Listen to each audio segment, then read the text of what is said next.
Hi, everyone, and welcome to the Reflecting on Growth Opportunities workshop, part of our Be Engaged workshop series, brought to you by the Office of Student Financial Aid.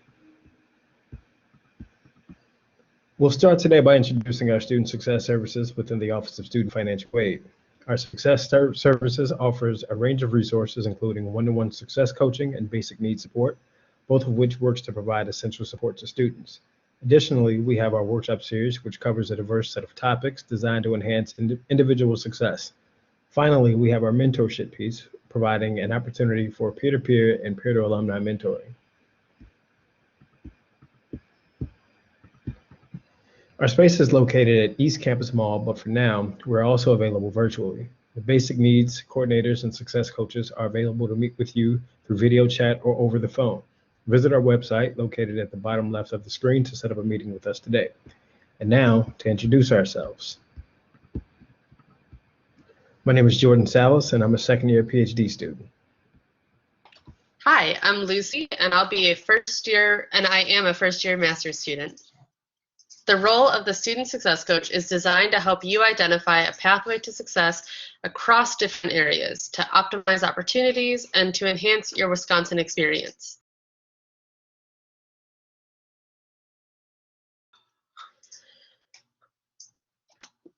Let's take a moment and watch a short clip that focuses on the growth mindset, which is a key ingredient to building a bridge between our imperfections and our strengths.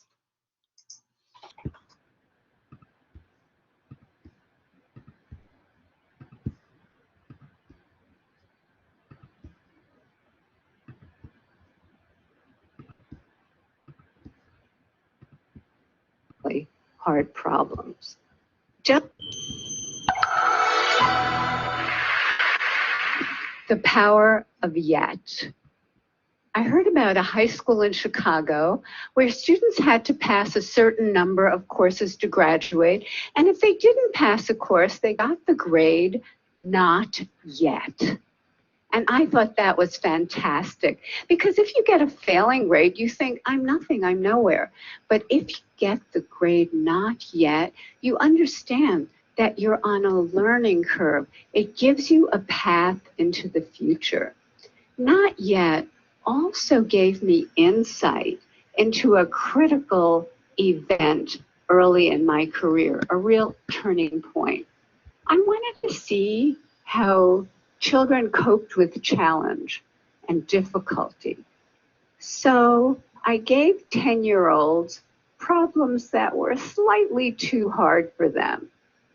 Some of them reacted in a shockingly positive way.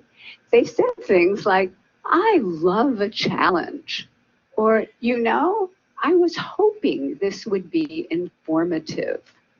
They understood that their abilities could be developed. They had what I call a growth mindset. But other students felt it was tragic, catastrophic. From their more fixed mindset perspective, their intelligence had been up for judgment, and they failed. Instead of luxuriating in the power of yet, they were gripped in the tyranny of now. So what do they do next? I'll tell you what they do next.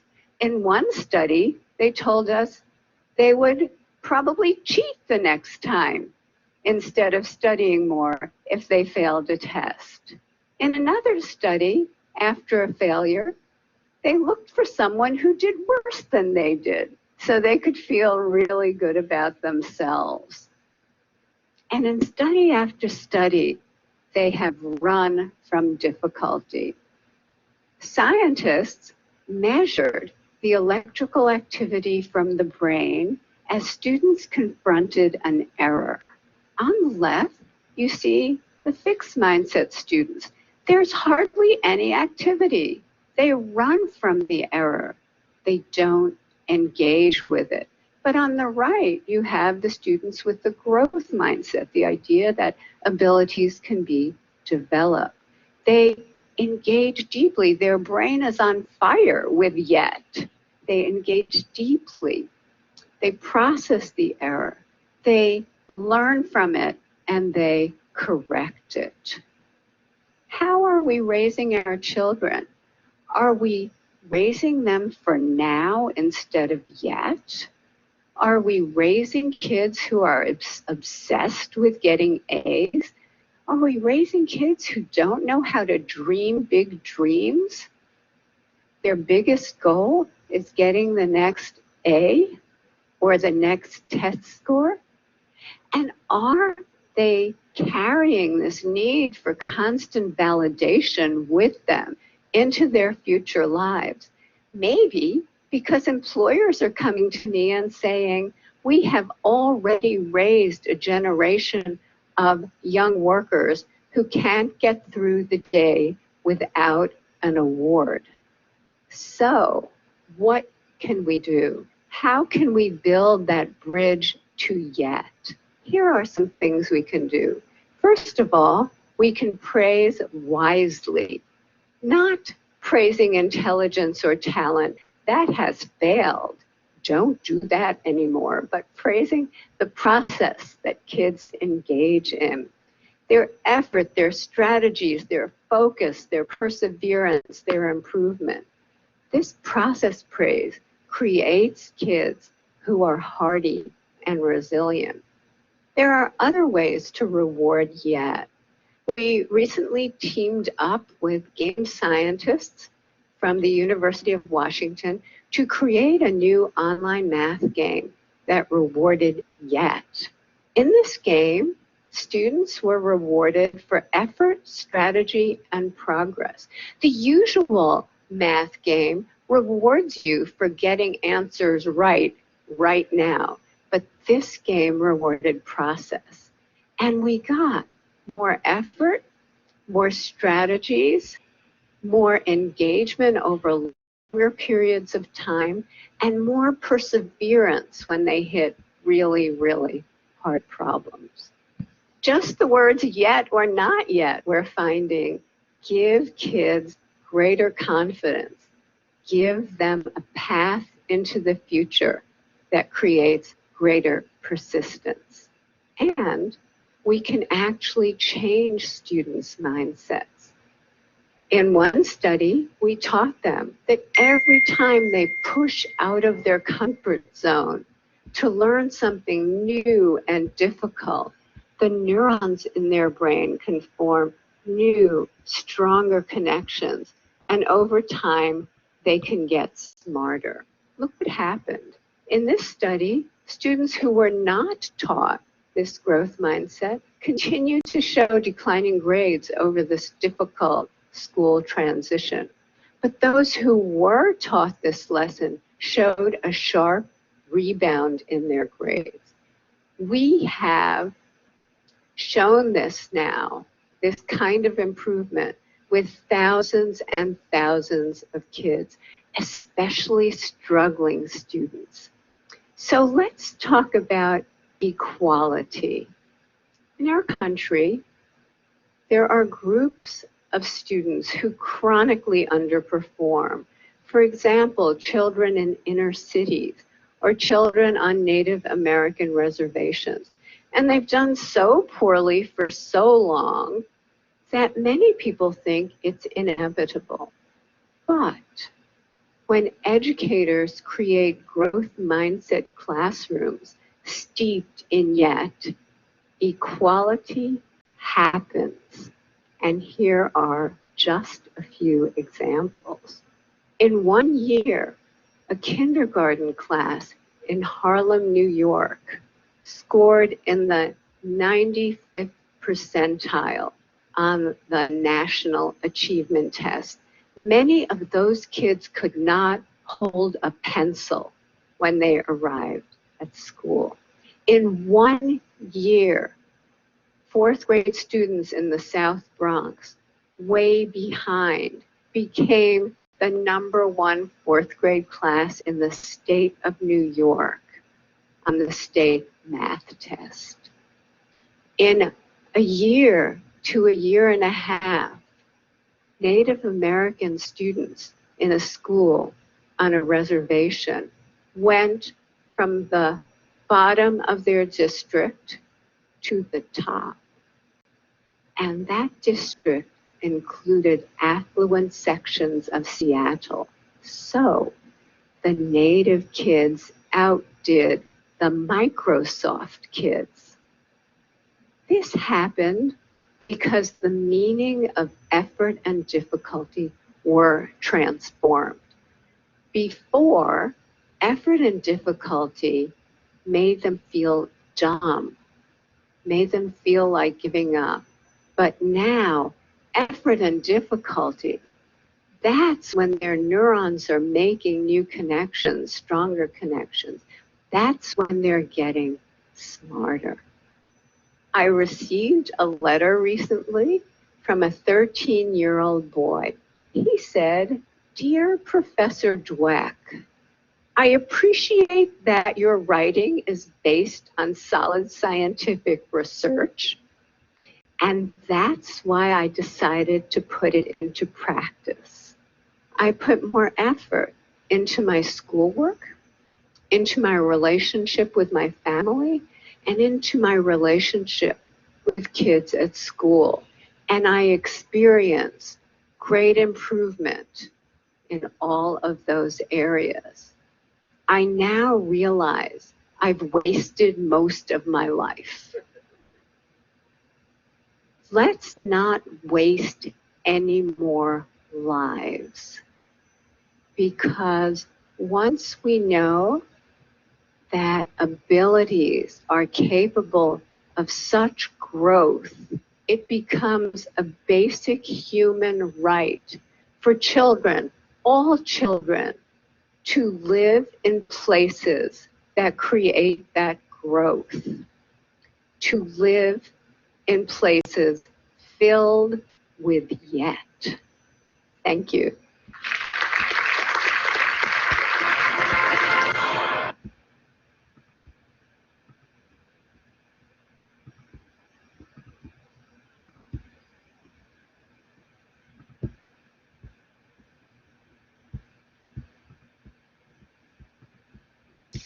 All right, so thank you for watching that with us. As you're watching that video, or as you're thinking about reflecting on that video, just be thinking about what this phrase means to you in relation to your areas for growth or your imperfections and what you're hoping to pursue as goals for this semester. Today's workshop is designed to help you embrace a growth mindset and to imagine possibilities as opportunities for growth.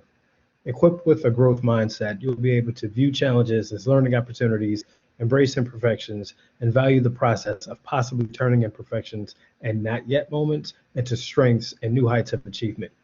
If you're new to our space or just need a friendly reminder, we welcome you to use the chat feature to comment during the webinar. Also, we'll have an opportunity to engage in an open dialogue midway through the presentation, and we'll also open the floor for discussion at the end of the presentation. So let's jump right in.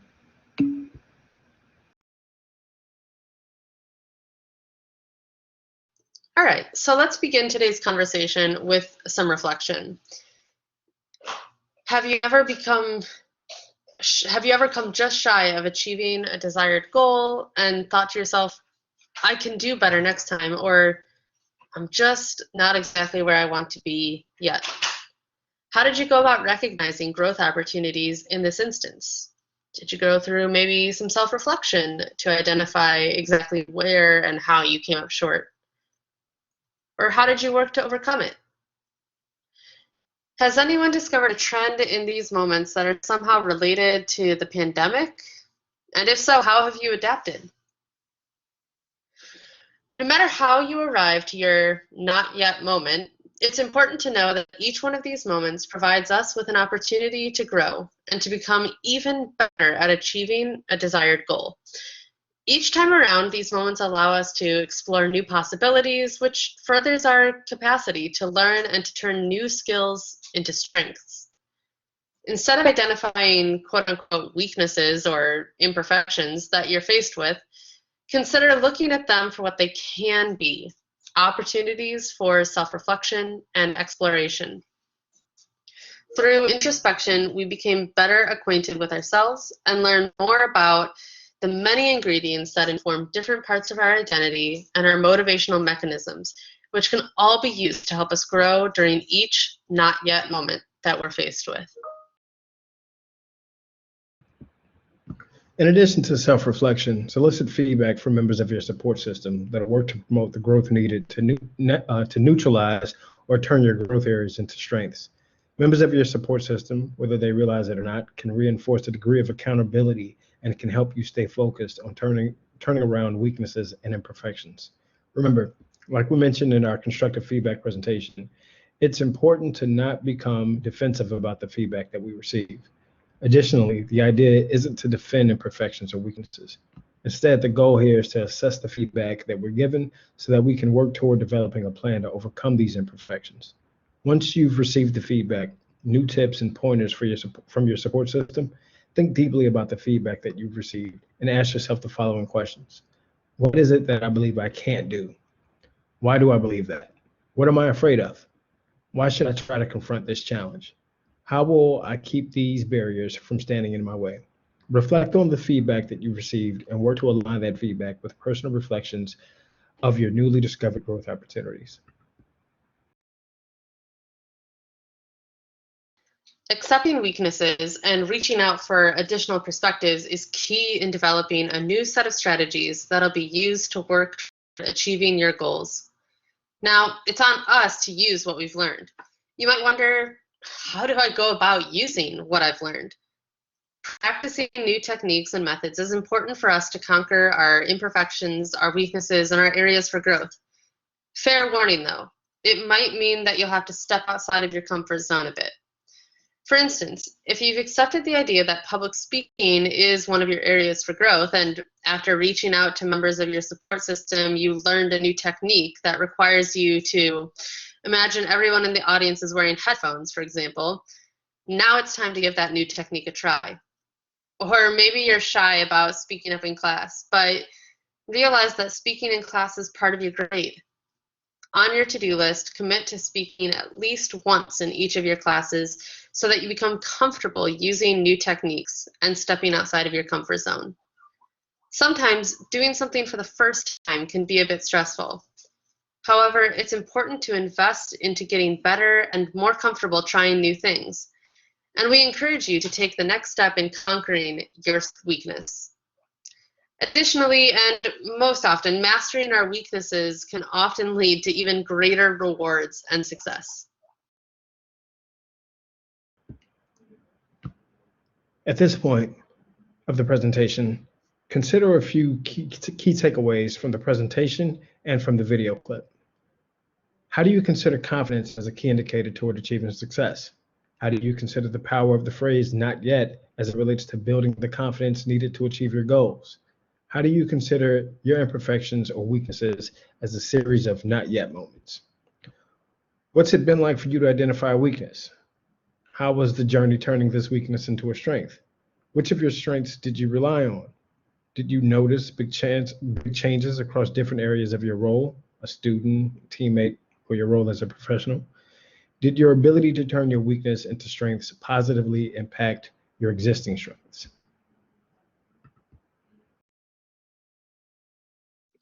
Believe it or not, there is an existing relationship between many of your strengths and at least one or more of your areas for growth.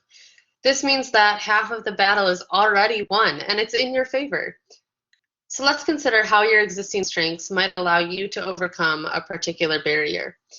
Let's say that during that reflection stage we just experienced, and after receiving feedback from members of your support system, you identify a few of your strengths that you weren't aware of at first. Let's say that you've since realized that one of your existing strengths is persistency, which pairs well with maybe weaker study habits. How then might being persistent help you turn around a current imperfection regarding your study habits? Being persistent in this situation would allow you the ability to spend time developing new study skills, work toward exploring new methods and study habits, and become critical of your progress toward establishing stronger study habits. Once you apply your strengths to other areas where you might want to improve, you'll think less about avoiding these imperfections, and you'll make progress towards turning these weaknesses into strengths. Consider your role as a friend, student, or team member, or any other role that's an important aspect of your life. As with most things in our lives, our execution of these roles isn't always perfect, and perhaps we have a few weaknesses that can be corrected by recognizing corresponding strengths to these weaknesses. Over the next day or so, take a moment to reflect on these statements that are meant to reinforce the importance of self-reflection. Remember, it's important for you to be honest with yourself and reflect on the nature of these questions. As you work to identify your weaknesses, it's equally important to consider the strengths that you have and how you might leverage these strengths to improve one or more of your weaknesses. Along with being a great way to also identify your strengths and imperfections, this exercise may help you identify methods and strategies to remove barriers and other challenges that stand in the way of your success. Strengths, like any good resource, allow us an opportunity to explore possibilities. After recognizing your weaknesses and their corresponding strengths, it's time to consider possibilities that'll lead to earning a higher grade in a class, maybe getting promoted within your team at work, or other life-changing advancements that seem just a bit out of reach right now. The most difficult part of the exercise is behind us, which is taking the time to reflect on our strengths and weaknesses. The fun part of the journey is writing out a list of possibilities that can be achieved through your current strengths and the newly created strengths that you'll have. One way of doing this is creating a vision board. Over the next couple of days, while this presentation is still fresh in your mind, take time to consider short and long-term goals that you'd like to achieve. Focus on the strengths that you already have that can help make these visions a reality. The vision board should answer what you want and how you'll get it. We're going to put a link in the chat with a few different ideas for your vision board.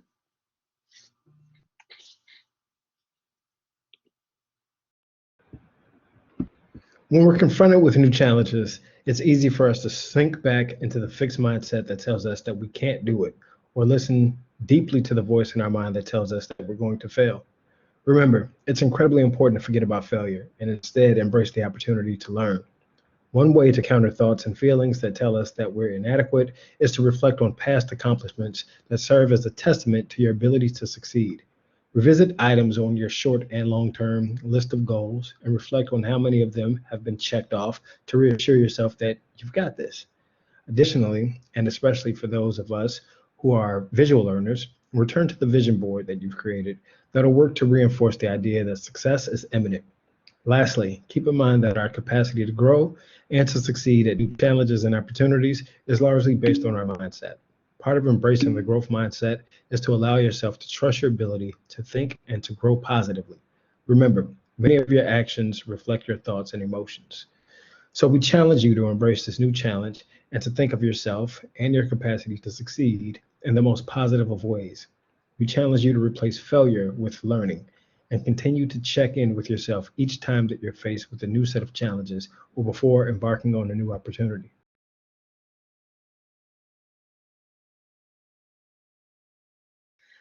Luckily, UW-Madison is rich with resources, organizations, and centers that offer support for students who are working towards self-improvement and embracing new opportunities.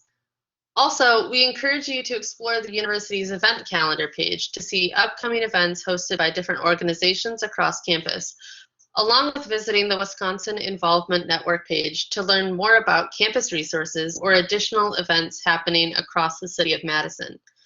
One upcoming event that we think you'll enjoy is the All-Campus Leadership Conference, happening Saturday, February 27th. In addition to 10 breakout sessions, it's a great opportunity for peer-to-peer networking and learning different skills and strategies that enhance leadership development. And there will be prizes raffled off during the event. You can see some of the links to the different campus resources and events here on this slide.